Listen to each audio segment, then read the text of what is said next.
Bonjour tout le monde, c'est Mathieu. Aujourd'hui, j'aimerais vous présenter 10 signes qui pourraient laisser croire que vous êtes abusé par un narcissique.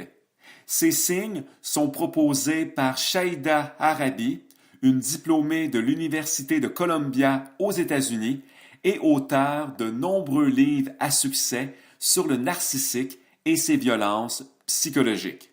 Restez là.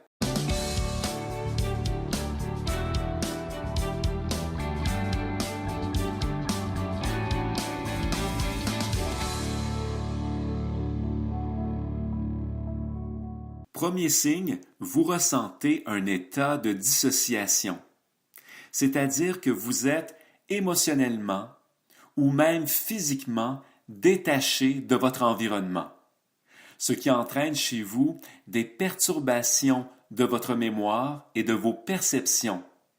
Même votre conscience semble altérée. Et du coup, cette dissociation fait en sorte que vous n'êtes plus vraiment conscient des répressions et des manipulations dont vous êtes victime. Deuxième signe, vous marchez constamment sur des œufs. C'est-à-dire que vous surveillez tout ce que vous dites ou tout ce que vous faites afin de ne pas déclencher chez l'autre de la colère ou des réprimandes. Mais de toute évidence, ça ne fonctionne pas, car votre agresseur continue de vous prendre pour cible. Et vous ressentez aussi beaucoup d'anxiété. L'anxiété de faire quelque chose qui risque de le provoquer. Troisième signe, vous mettez de côté vos besoins, vos désirs et même votre sécurité physique pour plaire à votre agresseur.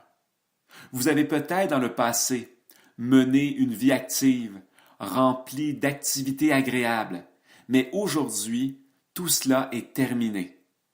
Vous vivez uniquement pour répondre aux besoins et à l'agenda de votre agresseur.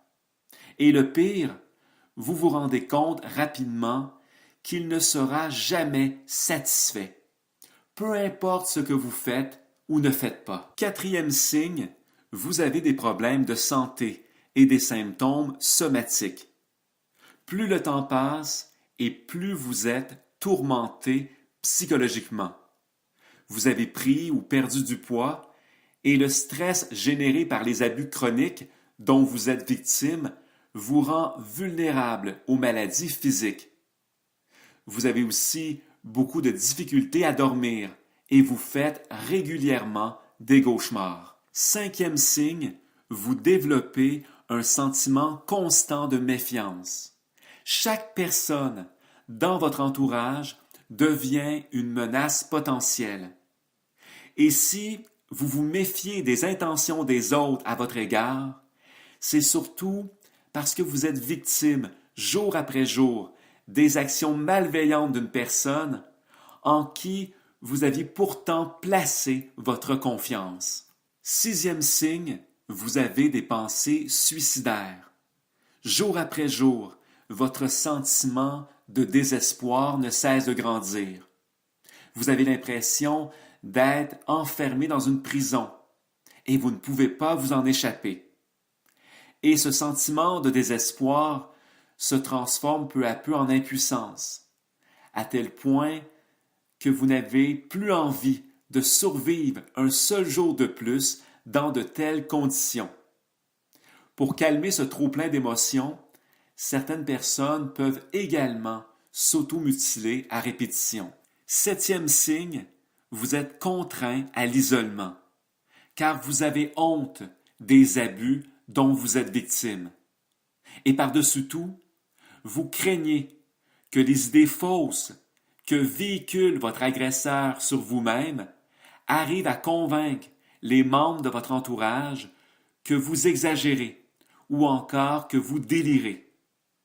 Alors pour éviter les jugements, vous préférez vous réfugier dans votre bulle, car vous avez l'impression que personne n'arrivera jamais à vous croire et à vous aider. Huitième signe, vous vous comparez aux autres pour mieux vous blâmer. Un agresseur narcissique est particulièrement doué pour fabriquer de toutes pièces des triangles amoureux en intégrant dans la relation une nouvelle personne pour mieux vous terroriser. Alors vous avez l'impression d'être constamment obligé de vous surpasser pour attirer son attention ou obtenir son approbation. Vous n'arrêtez pas non plus de vous comparer aux autres, mais surtout, vous vous demandez pourquoi votre agresseur semble traiter les autres avec plus de respect. 9e signe, vous faites de l'auto-sabotage, car votre agresseur utilise la violence verbale pour ridiculiser vos projets et critiquer vos réussites. Et du coup, il vient réactiver ou entretenir toutes ces croyances négatives que vous avez à l'égard de vous-même. Il vous conditionne à vous autodétruire vous-même et à saboter vos rêves, vos objectifs et vos réalisations professionnelles ou académiques. 10e signe, vous protégez votre agresseur. Chercher à rationaliser, à minimiser ou nier l'abus est souvent un mécanisme de défense utilisé par une victime qui est prisonnière d'une relation abusive. Et plus le temps passe, et plus elle est convaincue que son agresseur, dans le fond, n'est pas une mauvaise personne, et que c'est plutôt elle le problème. Maintenant, si vous avez l'impression d'être dans une relation abusive, impliquant un narcissique, et que vous commencez à reconnaître les abus dont vous êtes victime, je vous invite à le dire à un professionnel de la santé mentale ou encore à une personne en qui vous avez confiance. Voilà qui complète cette capsule. Pensez à mettre un pouce bleu si vous l'avez trouvée intéressante, à la partager dans vos réseaux, à commenter bien sûr, et on se retrouve prochainement. À bientôt!